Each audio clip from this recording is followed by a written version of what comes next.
தமிழ்நாட்டினுடைய எதிர்க்கட்சி தலைவராக செயல்பட்டு கொண்டிருந்தது அண்ணன் வேல்முருகன் தான்.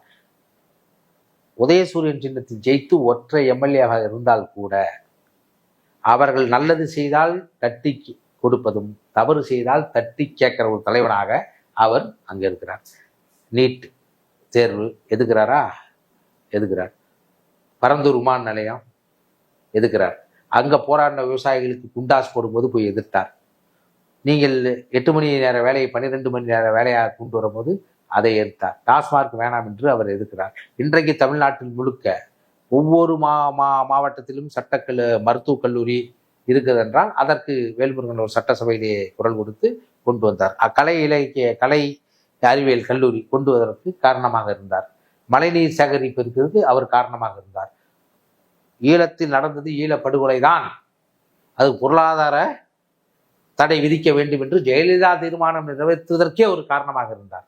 இங்கு நடக்கிற மண் கொள்ளைகளை மணல் குவாரிகளை அரசே எடுத்து நடத்த வேண்டும் என்று ஜெயலலிதா அவர்களுக்கு சொல்லி அதை எடுத்து வர காரணமாக இருந்தவர் வேல்முருகன். இது பன்னற்ற விஷயங்கள். இப்ப சமீபத்தில் நடந்த போது கூட 233 சட்டசபை எம்எல்ஏக்கள் உள்ளே இருந்தால் கூட ஒரு எம்எல்ஏ போவாது, ஏன் வேல்முருகன் வெள்ளை என்று பொதுமக்களே கேட்கிற அளவிற்கு அது ஒரு செய்தி அவர் ஆக்கவில்லை, மக்களே செய்தியாக்கி நம்மளுடைய மண்ணினுடைய நலத்தையும் மக்களுடைய வளத்தையும் கேள்வி கேட்கிறதற்கு சட்டசபையில் ஒரு ஆள் தான் இருக்காரு, மற்ற நம்புகிறார்கள், கேட்கிறார்கள்.